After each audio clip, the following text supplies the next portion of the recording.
നിർണായകമായ രാഷ്ട്രീയ നീക്കങ്ങൾ ആണ് കേരളത്തിൽ നടന്നുകൊണ്ടിരിക്കുന്നത്. ജോസ് കെ മാണി വിഭാഗം ഇതാ UDF-ലേക്ക് തിരികെ എത്തുന്നു എന്നുള്ളതാണ്. വാർത്തയുടെ വിശദാംശങ്ങളുമായി വി അരുണും ഒപ്പം മഞ്ജുഷ് ഗോപാലും തുടരുകയാണ്. മഞ്ജുഷ്, കഴിഞ്ഞ തെരഞ്ഞെടുപ്പ് കാലഘട്ടത്തിൽ ഏറ്റവും ബ്രില്യൻ്റായ ഒരു തീരുമാനമെന്ന് ജോസ് കെ മാണി വിഭാഗത്തിൻ്റെ തീരുമാനത്തെ പൊതുവെ രാഷ്ട്രീയ നിരീക്ഷകർ നിരീക്ഷിച്ചിരുന്നു. കാരണം അല്ല എങ്കിൽ തുടർച്ചയായി 10 വർഷം പ്രതിപക്ഷത്തിരിക്കേണ്ട ഒരു സാഹചര്യം ജോസ് കെ മാണി വിഭാഗത്തിന് ഉണ്ടാകുമായിരുന്നു. അവിടെയാണ് ഇടതുമുന്നണിയോടൊപ്പം എത്തുകയും അവിടെ വലിയ മുന്നേറ്റം നടത്താനായില്ല എങ്കിൽ പോലും ജയിച്ചവരിൽ ഒരു MLA-യെ മന്ത്രിസ്ഥാനത്ത് ഇരുത്താനും ജോസ് കെ മാണി വിഭാഗത്തിന് സാധിച്ചു. മറുഭാഗത്ത് UDF-നെ വിലയിരുത്തുമ്പോൾ ഏറ്റവും മോശമായൊരു തീരുമാനം, അതായത് ജോസ് കെ മാണി വിഭാഗത്തെ കൈവിട്ടത് തെറ്റായൊരു തീരുമാനമെന്ന് പൊതുവെ വിലയിരുത്തിയിരുന്ന പശ്ചാത്തലം ഉണ്ടാകുന്നു. അതിൽ നിന്ന് കരപിടിക്കുന്ന സാഹചര്യം. പൊതുവിൽ ഇപ്പോൾ തന്നെ ഒരു ഭരണവിരുദ്ധ വികാരം, ശബരിമല സ്വർണ്ണക്കൊള്ള പോലെയുള്ള വിഷയങ്ങൾ UDF-ന് അനുകൂലമാകുന്നു എന്ന് പറയുമ്പോഴും സീറ്റുകളുടെ എണ്ണം പ്രധാനപ്പെട്ടതാണ്. തദ്ദേശ തെരഞ്ഞെടുപ്പിലടക്കം UDF-ന് മേൽക്കൈ നേടാൻ സാധിച്ചത് 80 സീറ്റുകളിൽ എന്ന ഒരു പശ്ചാത്തലം കൂടിയുണ്ട്. അവിടെ ജോസ് കെ മാണി വിഭാഗത്തെ തിരികെ എത്തിച്ചാൽ മധ്യ കേരളത്തിൽ കൂടുതൽ സീറ്റുകൾ ഉറപ്പിച്ചു നിർത്താൻ പറ്റും. അവർ ലക്ഷ്യ 2026 വളരെ അനായാസമായി കൈപ്പിടിയിലേക്ക് എത്തിക്കാൻ സാധിക്കും. അങ്ങനെ ഒരു നിരീക്ഷണത്തിലേക്ക് UDF പോകുന്നുണ്ടോ? UDF-ൽ ഇപ്പോൾ ഘടകകക്ഷികളായിട്ടുള്ള ജോസഫ് വിഭാഗത്തിനെ അടക്കം ചർച്ചകളിലൂടെ അനുനയിപ്പിക്കാം എന്ന ഒരു പൊതുവികാരമാണോ കോൺഗ്രസിനും അതോടൊപ്പം തന്നെ ലീഗിനും ഇപ്പോൾ ഉള്ളത്?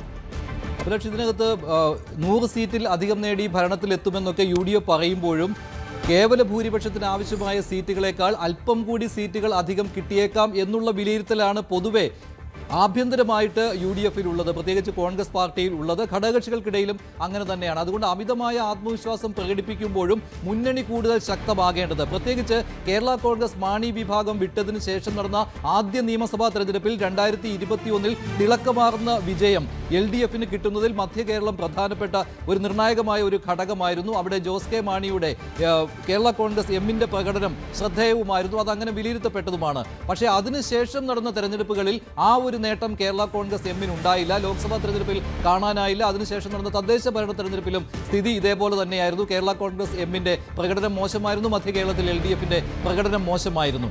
എങ്കിൽ പോലും കേരള കോൺഗ്രസുകൾ ഒന്നിച്ചു നിന്നാൽ, പ്രത്യേകിച്ച് ക്രൈസ്തവ ന്യൂനപക്ഷങ്ങൾക്കിടയിൽ സ്വാധീനമുള്ള കേരള കോൺഗ്രസ് മാണിയും ജോസഫും ഒരുമിച്ച് നിന്നാൽ ക്രൈസ്തവ പിന്തുണ കൂടുതലായിട്ട് കിട്ടുവാൻ UDF-ന് കഴിയും എന്നുള്ള വിലയിരുത്തൽ പ്രധാനപ്പെട്ട നേതാക്കൾക്കെല്ലാം ഉണ്ട്. പക്ഷേ അവിടെയുള്ള ഒരേ ഒരു തടസ്സം എന്ന് പറയുന്നത് ഈ തെരഞ്ഞെടുപ്പ് രാഷ്ട്രീയം തന്നെയാണ്. അവിടെ ഒരിക്കൽ പോലും കേരള കോൺഗ്രസുകളും കോൺഗ്രസും തമ്മിൽ സിങ്കായി പോകാറില്ല. അവർ തമ്മിൽ അഭിപ്രായ വ്യത്യാസം രൂക്ഷമാണ്. തെരഞ്ഞെടുപ്പ് ഘട്ടങ്ങളിൽ പരസ്പരമുള്ള കാലുവാരലുമൊക്കെ പ്രാദേശിക തലത്തിൽ ഉള്ളതാണ്. പക്ഷേ അന്തിമമായിട്ട് ക്രൈസ്തവ മേഖലയിൽ ആധിപത്യം നിലനിർത്തുവാനായിട്ട് കേരള കോൺഗ്രസിന്റെ സാമീപ്യം അത് വേണം എന്നുള്ള ഒരു നിലപാട് UDF-ന്റെ തന്ത്രങ്ങൾ ആവിഷ്കരിക്കുന്ന നേതാക്കൾക്കുണ്ട് എന്ന കാര്യത്തിൽ സംശയമില്ല. അതിനാൽ കേരള കോൺഗ്രസ് മാണി വിഭാഗം പോയതിനു ശേഷം എല്ലാ സമയത്തും UDF-ലേക്ക് അവരെ തിരിച്ചു കൊണ്ടുവരുവാനുള്ള ശ്രമം നടന്നിട്ടുണ്ട് എന്നുള്ള കാര്യത്തിൽ സംശയമില്ല. പക്ഷേ ഞങ്ങൾ LDF-ൽ തൃപ്തരാണ്, ഞങ്ങൾക്ക് ഒരു പ്രശ്നവുമില്ല, അധികം സ്പേസ് ഞങ്ങൾക്ക് ഇവിടെ കിട്ടുന്നുണ്ട്, ഞങ്ങൾ പറയുന്ന കാര്യങ്ങൾ നടത്തിയെടുക്കുവാൻ പറ്റുന്നുണ്ട് എന്ന കാര്യം പറഞ്ഞുകൊണ്ടാണ് ജോസ് കെ മാണിയും കൂട്ടരും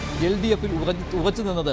അപ്പോഴും അവർക്കെതിരെ ചോദ്യം ഉയർന്നിരുന്നു. ക്രൈസ്തവ മേഖലയിൽ ക്രൈസ്തവ ജനവിഭാഗം അനുഭവിക്കുന്ന ബുദ്ധിമുട്ടുകൾ അത് സർക്കാരിന്റെ ശ്രദ്ധയിൽ കൊണ്ടുവരുവാനും പരിഹരിക്കുവാനുള്ള ശ്രമങ്ങൾ ജോസ് കെ മാണിയുടെ ഭാഗത്തുനിന്ന് ഉണ്ടാകുന്നില്ല. അതുമാത്രമല്ല, പല വിഷയങ്ങളിലും മൗനം പാലിക്കേണ്ട ഒരു അവസ്ഥയിലേക്ക് ജോസ് കെ മാണി പോയിട്ടുണ്ട്. പല സമ്മർദ്ദങ്ങൾക്കും ഇക്കാര്യത്തിൽ അടിപ്പെട്ടിട്ടുണ്ട്. അതിനാൽ തന്നെ അവരെ തിരിച്ചു കൊണ്ടുവരുവാനുള്ള ശ്രമങ്ങൾ കൂടുതൽ ശക്തമായി UDF ക്യാമ്പിൽ നിന്ന് ഉണ്ടാകുന്നതും കാണാറുള്ളതാണ്. ഈ തെരഞ്ഞെടുപ്പ് വന്നപ്പോൾ ഇത്തരത്തിലുള്ളൊരു സമ്മർദ്ദം ഏറിയ ഒരു സമയം കൂടിയാണ്. മാത്രമല്ല, തദ്ദേശ ഭരണ തെരഞ്ഞെടുപ്പിൽ കൃത്യമായിട്ട് ന്യൂനപക്ഷ പിന്തുണ, ക്രൈസ്തവ ന്യൂനപക്ഷങ്ങളുടെ പിന്തുണ UDF-ന് കിട്ടി എന്ന കാര്യത്തിൽ സംശയമില്ല. മധ്യ കേരളത്തിൽ ആ ഒരു നേട്ടമുണ്ടാക്കുവാൻ UDF-ന് കഴിയുകയും ചെയ്തു. അപ്പോൾ ജോസ് കെ മാണിയുടെ മേൽ സമ്മർദ്ദം കൂടുന്നു. പക്ഷേ ഒറ്റ കാര്യമേ ഉള്ളൂ അഭിലാഷ്, അത് അരുണിനോടും കൂടി ചോദിച്ചാൽ കൂടുതൽ വ്യക്തമായി കിട്ടും. എന്ത് കാരണം പറഞ്ഞുകൊണ്ട് UDF-ലേക്ക് പോകുവാൻ ജോസ് കെ മാണി തയ്യാറാകും എന്നുള്ളതാണ്. ഈ ഏറ്റവും ഒടുവിൽ JB കോശി കമ്മീഷൻ റിപ്പോർട്ടിന്റെ കാര്യം വന്നപ്പോൾ പോലും അത് നടപ്പിലാക്കും എന്നുള്ള ഒരു ഉറപ്പ് മുഖ്യമന്ത്രിയുടെ ഭാഗത്തു നിന്ന് പോലും ഉണ്ടായതാണ്. അപ്പോൾ എന്ത് കാരണമായിരിക്കും ഈ വിഷയത്തിൽ ജോസ് കെ മാണി പറയാൻ പോകുന്നത് എന്നുള്ളത് വളരെ നിർണായകമായ ഒരു കാര്യമാണ്. കാരണം ഞങ്ങൾക്ക് പരിഗണന കിട്ടിയിട്ടുണ്ട് LDF-ൽ, ഒരു ബുദ്ധിമുട്ടും ഞങ്ങൾക്ക് LDF-ൽ ഇല്ല എന്ന് ആവർത്തിച്ച് കഴിഞ്ഞ ദിവസം വരെ പറഞ്ഞിരുന്ന സമയത്ത് നിന്ന് പെട്ടെന്ന് UDF-ലേക്ക് പോകുമ്പോൾ എന്തായിരിക്കും അതിന് കാരണം എന്ന് വ്യക്തമാക്കേണ്ടതുണ്ട്. മറ്റൊരു കാര്യമെന്ന് പറയുന്നത്, കേരള കോൺഗ്രസുകളെ സംബന്ധിച്ചിടത്തോളം മുന്നണി മാറ്റം എന്നുള്ളത് പുതുമയുള്ള കാര്യമല്ല. അത് പലതവണയും കേരളം കണ്ടിട്ടുള്ളതാണ്. ഏറ്റവും ഒടുവിൽ ഇത്തരത്തിലുള്ള മാറ്റം ജോസ് കെ മാണി വിഭാഗം LDF-ലേക്ക് വന്നപ്പോൾ കണ്ടതാണ്. അപ്പോൾ കാരണം കണ്ടെത്തുക അവർക്ക് ബുദ്ധിമുട്ടുള്ള കാര്യമല്ല. രാഷ്ട്രീയമായ ധാർമ്മികതയാണോ എന്ന് ചോദിച്ചാൽ ആ സമയത്തും അവർക്ക് ഓരോ കാരണം കണ്ടുപിടിക്കാൻ ഉണ്ടാവും. പക്ഷേ റോഷി അഗസ്റ്റിൻ ഇക്കാര്യത്തിൽ എടുത്തിരിക്കുന്ന തീരുമാനം ഇതൊരു ധാർമ്മികമായ കാര്യമല്ല. ഒരു കാരണവുമില്ലാതെ LDF വിട്ട് UDF-ലേക്ക് പോകുന്നത് ശരിയല്ല എന്നൊരു നിലപാട് റോഷി എടുത്തിട്ടുണ്ട്. പക്ഷേ ഒരു കാര്യം കൂടിയുണ്ട്, റോഷിക്ക് ആ നിലപാടിൽ എത്ര നാൾ ഉറച്ചു നിൽക്കാൻ പറ്റും എന്നുള്ളതാണ്. ഒരു കേരള കോൺഗ്രസ് എമ്മിനെ നയിച്ചുകൊണ്ട് മുന്നോട്ട് പോകുവാൻ റോഷി അഗസ്റ്റിന് കഴിയുമോ എന്നുള്ള സമ്മർദ്ദം അദ്ദേഹത്തിന്റെ മേൽ കൂടിയുണ്ട്. അതിനാൽ തന്നെ ഈ സ്റ്റിയറിംഗ് കമ്മിറ്റി യോഗത്തിന് ശേഷം കാര്യങ്ങൾ കീഴ്മേൽ മറിയുവാനും സാധ്യതയുണ്ട്. മുഴുവനായിട്ട് LDF-ൽ നിന്ന് കേരള കോൺഗ്രസ് എമ്മിനെ UDF-ലേക്ക് എത്തിക്കുവാൻ ജോസ് കെ മാണിക്ക് കഴിയും എന്നുള്ള കാര്യം കൂടി ഇക്കാര്യത്തിലുണ്ട്. കാരണം രണ്ടുപേരുടെ എതിർപ്പേ ഇക്കാര്യത്തിലുള്ളൂ, റോഷി അഗസ്റ്റിന്റെയും പ്രമോദ് നാരായണന്റെയും എതിർപ്പ് മാത്രം. അതിനാൽ തന്നെ അത് മറികടക്കുവാൻ ജോസ് കെ മാണി ശ്രമിക്കുമെന്ന കാര്യത്തിൽ സംശയമില്ല. ആ സമ്മർദ്ദം റോഷി അഗസ്റ്റിന് മേൽ ഉണ്ടാവുകയും ചെയ്യും. എന്തായാലും ഇക്കാര്യം ഉറപ്പാണ്, UDF-ലേക്ക് പോകുവാനായിട്ട് തീരുമാനം ആയിക്കഴിഞ്ഞു ജോസ് കെ മാണിയുടെ. ഇനി അത് സ്റ്റിയറിംഗ് കമ്മിറ്റി യോഗത്തിൽ അവതരിപ്പിച്ച് അംഗീകാരം നേടുക മാത്രമേ ബാക്കിയുള്ളൂ. കേരള കോൺഗ്രസ് എം എന്ന് പറഞ്ഞു കഴിഞ്ഞാൽ ചെയർമാന്റെ പാർട്ടി എന്ന് തന്നെ നമുക്ക് പറയാം. അതിനാൽ തന്നെ ഇതൊരു അംഗീകാരം നേടിയെടുക്കുക എന്നുള്ളതൊക്കെ സാങ്കേതികമായ കാര്യങ്ങൾ മാത്രമാണ്. ജോസ് കെ മാണി ഒരു തീരുമാനമെടുത്താൽ അതിനൊപ്പം തന്നെയായിരിക്കും കൂടുതൽ നേതാക്കളും എന്ന കാര്യത്തിലും സംശയമില്ല. അങ്ങനെ UDF-ലേക്ക് വരുവാനുള്ള കേരള കോൺഗ്രസ് എമ്മിന്റെ വഴി തുറന്നിരിക്കുകയാണ് ഇപ്പോൾ. അഭിലാഷ്, തീർച്ചയായും അവിടെ അരുൺ സൂചിപ്പിക്കുന്ന പോലെ തന്നെ നിലവിൽ ഈ മുന്നണിയുടെ ഭാഗമായതിനു ശേഷം എല്ലാ തരത്തിലുമുള്ള പരിഗണനകൾ ലഭിക്കുന്നു എന്ന് ആവർത്തിച്ചിരുന്ന ആളാണ് ജോസ് കെ മാണി എന്ന് നമുക്കറിയാം. പക്ഷേ ഈ സൂചിപ്പിക്കുന്ന പോലെ രാഷ്ട്രീയ ഇന്നലകൾ പരിശോധിച്ചാൽ അങ്ങനെ വലിയ കാരണങ്ങളൊന്നും പറഞ്ഞുകൊണ്ടല്ല മുന്നണി മാറ്റങ്ങൾ ഉണ്ടാകാറുള്ളത്. കേരള കോൺഗ്രസിനെ സംബന്ധിച്ചിടത്തോളം ഇപ്പോൾ അധികാരത്തിന്റെ ഭാഗമായിരിക്കുക എന്നത് പ്രധാനപ്പെട്ട ഒന്നായി മാറുന്നുണ്ടോ? മാത്രവുമല്ല, ഈ തെരഞ്ഞെടുപ്പിൽ ഈ സൂചിപ്പിക്കുന്നത് പോലെ ചെറിയ മാർജിനിൽ ആണ് എങ്കിൽ പോലും UDF-ന് അധികാരത്തിൽ വരാൻ പറ്റുന്ന ഒരു പശ്ചാത്തലം ഉരുത്തിരിഞ്ഞു വരുന്നു.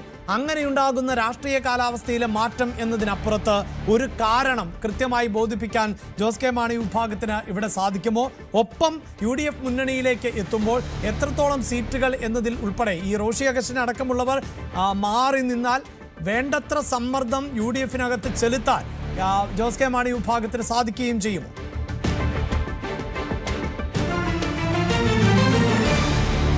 അഭിലാഷ്, രാഷ്ട്രീയ കാരണങ്ങൾ കുറവാകും. ഒരുപക്ഷെ ഞാൻ നേരത്തെ സൂചിപ്പിച്ചതുപോലെ കേരള കോൺഗ്രസ് എമ്മിനെ ഇടതുമുന്നണി വിട്ടുപോകാനുള്ള രാഷ്ട്രീയ കാരണങ്ങൾ, ഒന്ന് UDF-ൽ എന്ന് പറയുമ്പോൾ അവർക്ക് KM മാണിയോട് UDF ചെയ്ത കാര്യം, അദ്ദേഹത്തെ രാജിവെപ്പിച്ചു, അദ്ദേഹത്തെ കള്ളനായി ചിത്രീകരിച്ചു, പതിറ്റാണ്ടുകൾ ഉണ്ടാക്കിക്കൊണ്ടുവന്ന വലിയ KM മാണി എന്ന ഒരു ബിംബം, കേരള രാഷ്ട്രീയത്തിൽ ഏറ്റവും തലപ്പൊക്കമുള്ള നേതാക്കളുടെ ഒരാളായ KM മാണി വന്നു. അദ്ദേഹത്തെ അഴിമതിക്കാരനായി ചിത്രീകരിച്ചാണ് കോൺഗ്രസിൽ നിന്ന് അദ്ദേഹത്തിന് പോകേണ്ടി വന്ന, അല്ലെങ്കിൽ പാർട്ടിക്ക് പോകേണ്ടി വന്ന എന്ന ഒരു കാരണം കേരള കോൺഗ്രസിനെ പറയാനുണ്ടായിരുന്നു. പക്ഷേ ഇവിടെ അത്തരം ഒരു കാരണവും ഇടതുമുന്നണിക്കെതിരെ CPM-നെതിരെ പറയാൻ കേരള കോൺഗ്രസിനില്ല. അവർക്ക് പരിഗണന നൽകിയില്ലെന്ന് പറയാൻ കഴിയില്ല. രാജ്യസഭയിലേക്ക് അവരെ പരിഗണിച്ചു, ലോക്സഭയിലേക്ക് സീറ്റ് നൽകി, മന്ത്രിയെ നൽകി, റോഡ് കോർപ്പറേഷനൊക്കെ അവർ ചോദിക്കുന്നത് പോലെ അവർക്ക് നൽകി, തദ്ദേശ തെരഞ്ഞെടുപ്പിലാകട്ടെ പ്രധാനപ്പെട്ട സീറ്റുകൾ തന്നെ അവർക്ക് നൽകി. അങ്ങനെ എല്ലാ തരത്തിലും അവർക്ക് പരിഗണന നൽകിയ പാർട്ടിയാണ് CPM, മുന്നണിയാണ് ഇടതുമുന്നണി. അവർക്ക് മലയോര മേഖലയിൽ ജനങ്ങൾക്ക് മുമ്പിൽ പിടിച്ചു നിൽക്കാൻ കഴിയാതെ വന്നപ്പോൾ അവർക്ക് വേണ്ടി എന്ന് വേണമെങ്കിൽ പറയാവുന്ന തരത്തിൽ ഒരു നിയമനിർമ്മാണം നടത്തി. ഏറ്റവും ഒടുവിൽ നേരത്തെ മഞ്ജു സൂചിപ്പിച്ച പോലെ അവർക്ക് പറയാവുന്ന ഒരു കാരണം JB കോശി കമ്മീഷൻ റിപ്പോർട്ട് നടപ്പാക്കിയില്ല എന്നുള്ളതാണ്. ആ റിപ്പോർട്ട് പുറത്തു കണ്ടില്ല എന്നുള്ളതാണ്. ദീപിക, ക്രൈസ്തവരുടെ മുഖപത്രം എന്നൊക്കെ പറയാവുന്ന തരത്തിലുള്ള ദീപികയുടെ എഡിറ്റോറിയലിലൊക്കെ വലിയ വിമർശനം വരുമ്പോൾ ആ ഒരു കാരണം വേണമെങ്കിൽ ചൂണ്ടിക്കാട്ടാം. അപ്പോൾ അവിടെയും മുഖ്യമന്ത്രി തന്നെ നേരിട്ട് ഇടപെട്ടിട്ട് ഫെബ്രുവരി ആദ്യം ഒരു പ്രധാനപ്പെട്ട യോഗം വിളിക്കുകയാണ്. JB കോശി കമ്മീഷൻ റിപ്പോർട്ടുമായി ബന്ധപ്പെട്ടുള്ള ആശങ്കകൾ പരിഹരിക്കാൻ അതുമായി ബന്ധപ്പെട്ട എല്ലാ ആളുകളുടെ യോഗം മുഖ്യമന്ത്രി തന്നെ നേരിട്ട് വിളിച്ചു ചേർക്കുകയാണ്. അങ്ങനെയും ആ കാരണം പോലും പറഞ്ഞു പോകാൻ ഒരുപക്ഷെ കേരള കോൺഗ്രസിന് കഴിയാത്ത സാഹചര്യമുണ്ട്. അവിടെയാണ് നമുക്കറിയാം, ഒരു രാഷ്ട്രീയ പാർട്ടി മുന്നണി മാറ്റം വരുമ്പോഴൊക്കെ അവർക്ക് ഈ രാഷ്ട്രീയ കാരണങ്ങൾക്ക് അപ്പുറത്തേക്ക് പറയാനുള്ള അവസരം, അതിനുള്ളൊരു രാഷ്ട്രീയ കൗതുകം അല്ലെങ്കിൽ രാഷ്ട്രീയ മെയ്വഴക്കം അവർക്കുണ്ടാകാറുണ്ട്. നമുക്ക് ഇക്കാര്യത്തിൽ ഓർത്തെടുക്കേണ്ട ഒരു പ്രതികരണം MP വീരേന്ദ്രകുമാറിന്റെ പാർട്ടി സോഷ്യലിസ്റ്റ് ജനതാദൾ നേരത്തെ ഇടതുമുന്നണി വിട്ടുപോകുമ്പോൾ അവർക്ക് പറയാനൊരു കാരണം, ഒരു കോഴിക്കോട് സീറ്റുണ്ടായിരുന്നു. പക്ഷേ അതിനപ്പുറത്തേക്ക് അന്ന് അവരുടെ സെക്രട്ടറി ജനറലായിരുന്ന വർഗീസ് ജോർജ് നടത്തിയ ഒരു പ്രതികരണം, നമ്മളിപ്പോൾ നിൽക്കുന്ന AKG സെന്ററിന്റെ ഓപ്പോസിറ്റ് പഴയ AKG സെന്റർ, അവിടെ AKG പഠന ഗവേഷണ കേന്ദ്രം, അതിന്റെ പടികളിറങ്ങി വന്ന് അദ്ദേഹം പറഞ്ഞൊരു പ്രതികരണമുണ്ട്. അത്യന്തം ദുഃഖത്തോടെയും ഖേദത്തോടെയും ഈ പടികൾ ഞങ്ങൾ ഇറങ്ങുകയാണ്. അവിടെ രാഷ്ട്രീയ കാരണം അദ്ദേഹം പറഞ്ഞത് പതിറ്റാണ്ടുകളായി ഈ മുന്നണിയുടെ തുടക്കം മുതലുണ്ടായിരുന്ന ഞങ്ങളെന്ന് പറഞ്ഞുകൊണ്ട് അതീവ വൈകാരികമായ ഒരു സൃഷ്ടിച്ചുകൊണ്ട് ഒരു പ്രതികരണം അന്ന് വർഗീസ് ജോർജ് നടത്തിയിരുന്നു. അവിടെ രാഷ്ട്രീയ കാരണങ്ങൾക്കപ്പുറത്തേക്ക് മുന്നണി വിട്ടുപോകാൻ ഒരു വൈകാരിക തലം സൃഷ്ടിച്ചെടുക്കുകയായിരുന്നു. കോഴിക്കോട് സീറ്റുമായി ബന്ധമുള്ള വൈകാരിക ബന്ധമൊക്കെ പറഞ്ഞുകൊണ്ട് അത്തരമൊരു വൈകാരിക തലം അവിടെ സൃഷ്ടിച്ചെടുക്കുകയായിരുന്നു. സമാനമാകാം ഒരുപക്ഷെ കേരള കോൺഗ്രസ് എമ്മിന്റെ മുന്നണി വിടുമ്പോൾ ജോസ് കെ മാണിയുടെയും പ്രതികരണം. അതിന് കാരണം അവർക്ക് പറയാൻ ഉള്ള കാരണം അവരുടെ അടിസ്ഥാനം എപ്പോഴും ക്രൈസ്തവ ജനവിഭാഗങ്ങളാണ്. അവരുടെ അടിസ്ഥാനം എപ്പോഴും മലയോര മേഖലയിലെ കർഷകരാണ്. അവരുടെ പാർട്ടി കേരള കോൺഗ്രസ് ആകുമ്പോൾ അവരുടെ മുന്നണി എപ്പോഴും അവർ കോൺഗ്രസുമായി ചേർന്ന് പോകുന്ന വലത് സ്വഭാവമുള്ള ഒരു മുന്നണിക്കൊപ്പമാണ് എപ്പോഴും അവർക്ക് അസ്തിത്വമുള്ളതെന്നൊക്കെ പറഞ്ഞുകൊണ്ട് വേണമെങ്കിൽ എപ്പോഴും കെ എം മാണിയും കേരള കോൺഗ്രസും പറയുന്നത് പോലെ ക്രൈസ്തവരുടെയും അതുപോലെ തന്നെ മലയോര കർഷകരുടെയും ഒക്കെ പേര് പറഞ്ഞുകൊണ്ട് അവരുടെ വികാരം മാനിച്ചുകൊണ്ട് ഞങ്ങൾ പോകുന്നു എന്ന് വേണമെങ്കിൽ പറയാം. അതിനപ്പുറത്തേക്ക് കേരള കോൺഗ്രസിന് ആത്മാർത്ഥമായി ഇടതുമുഴി വിടാൻ ഒരു രാഷ്ട്രീയ കാരണമില്ല എന്നത് വസ്തുതയാണ്. അവരുടെ നേതാക്കളുമായി സംസാരിക്കുമ്പോൾ അത്തരം ഒരു രാഷ്ട്രീയ മറുപടി പറയാനും അവർക്ക് കഴിയുന്നില്ല. ഏതായാലും അതിനപ്പുറത്ത് ഈ കേരള കോൺഗ്രസ് എന്ത് രാഷ്ട്രീയ കാരണം പറഞ്ഞു പോകുമെന്ന കാര്യത്തിൽ വ്യക്തതയില്ല. ഭരണത്തിലുള്ള പാർട്ടിയാണ്. ഭരണം തേടി പോകുന്നവരെന്ന ദുഷ്പേര് അവർക്കുണ്ടാകാൻ കാരണം കഴിഞ്ഞ തവണ LDF-ലേക്ക് വന്നു, ഭരണത്തിൽ അവർക്ക് തുടരാനായി. ഇപ്പോൾ തിരിച്ച് UDF ഭരണത്തിലേക്ക് എത്തുമെന്ന ഒരു പ്രതീതി ഉണ്ടാകുമ്പോൾ അവിടേക്ക് പോകുന്നു. പക്ഷേ അതും ഉറപ്പില്ല. അതാണ് ഈ മുന്നണി വിടുന്നതിനെ എതിർക്കുന്ന നേതാക്കൾ കാട്ടുന്നത്. എന്ത് ഉറപ്പിലാണ്? തദ്ദേശ തെരഞ്ഞെടുപ്പിലെ ഒരു തിരിച്ചടിയുടെ പശ്ചാത്തലത്തിൽ മാത്രം എങ്ങനെ മുന്നണി വിടാനാകും? അതിനപ്പുറത്തേക്ക് ഏതെങ്കിലും രാഷ്ട്രീയ കാരണങ്ങളുണ്ടോ അല്ലെങ്കിൽ അവഗണനയുണ്ടോ? റോഷി അഗസ്റ്റിന്റെ പ്രതികരണം വളരെ പ്രധാനപ്പെട്ടതാണ്. എന്ത് പറഞ്ഞാണ് പോകേണ്ടതെന്ന ചോദ്യം ഒരുപക്ഷെ അദ്ദേഹം ചോദിച്ചേക്കാം. അവിടെ ഒരു സാഹചര്യവുമില്ല എന്ന് അദ്ദേഹം തുറന്നു പറയുകയാണ്. അങ്ങനെ രാഷ്ട്രീയ കാരണങ്ങൾക്കപ്പുറത്തേക്ക് ഒരു വൈകാരിക തല സൃഷ്ടിച്ചുകൊണ്ട് കേരള കോൺഗ്രസിന്റെ അടിസ്ഥാനം അസ്തിത്വം ചൂണ്ടിക്കാട്ടിക്കൊണ്ടുള്ള ഒരു മുന്നണി വിടലാകാം ഒരുപക്ഷെ ഇപ്പോൾ കേരള കോൺഗ്രസ് എമ്മിന്റെ ചെയർമാൻ ജോസ് കെ മാണി ഇപ്പോൾ ആസൂത്രണം ചെയ്യുന്നത്. അതിനനുസരിച്ചായിരിക്കാം ഒരുപക്ഷെ ഈ കാര്യങ്ങൾ നടക്കാൻ പോകുന്നത്. തീർച്ചയായും ന്യൂസ് ടെൻസ് ആരംഭിച്ചപ്പോൾ തന്നെ സൂചിപ്പിച്ചതാണ്. അതായത് രാഷ്ട്രീയ കേരളം മറ്റൊരു തെരഞ്ഞെടുപ്പ് പടിവാതിക്കൽ എത്തി നിൽക്കുന്ന സാഹചര്യമാണ്. അവിടെ രാഷ്ട്രീയത്തിൽ സ്ഥിരം ശത്രുക്കളോ സ്ഥിരം മിത്രങ്ങളോ ഒന്നും ഇല്ലാത്ത സാഹചര്യത്തിൽ പ്രത്യേകിച്ച് കേരള കോൺഗ്രസിന്റെ ചരിത്രമടക്കം പരിശോധിക്കുമ്പോൾ ഇരു മുന്നണികളുടെയും ഭാഗമായി ഇതിനോടകം തന്നെ പലപ്പോഴായി പ്രവർത്തിച്ചിട്ടുള്ള പശ്ചാത്തലം കൂടിയുണ്ട്. കേരള കോൺഗ്രസിന്റെ സ്ഥാപക നേതാവായ കെ എം മാണി പറഞ്ഞതുപോലെ തന്നെ വളരും തോറും പിളരുകയും പിളരും തോറും വളരുകയും ചെയ്യുന്ന പാർട്ടിയാണ് കേരള കോൺഗ്രസ് എന്നതാണ്. അതുകൊണ്ട് തന്നെയാണ് ഇനി ഇതേ മാണി ഗ്രൂപ്പിൽ തന്നെ മറ്റൊരു പിളർച്ചയ്ക്ക് സാഹചര്യം ഒരുങ്ങുകയാണോ? ഇടതുമുന്നണി വിട്ട് വലതുമുന്നണിയുടെ ഭാഗമാകാൻ ജോസ് കെ മാണി തീരുമാനിക്കുമ്പോൾ അതിൽ വിയോജിച്ചുകൊണ്ട് റോഷി അഗസ്റ്റിൻ ഉൾപ്പെടെയുള്ളവർ പുതിയ പാർട്ടി രൂപീകരിക്കുമോ എന്നത് അറിയേണ്ടതാണ്. അതിനൊക്കെ അപ്പുറത്ത് ഒടുവിൽ സമ്മർദ്ദങ്ങൾക്ക് വഴങ്ങി UDF-ന്റെ ഭാഗമാകാൻ റോഷി അഗസ്റ്റിനും തയ്യാറാകുമോ എന്നതും അറിയേണ്ടതാണ്. എന്തായാലും രാഷ്ട്രീയ കേരളത്തിൽ വരും ദിവസങ്ങളിൽ നിർണായകമായ നീക്കങ്ങൾ ഇനിയും പ്രതീക്ഷിക്കാം. കൂടുതൽ വാർത്തകൾക്ക് news 18 Keralam YouTube channel subscribe ചെയ്യുക.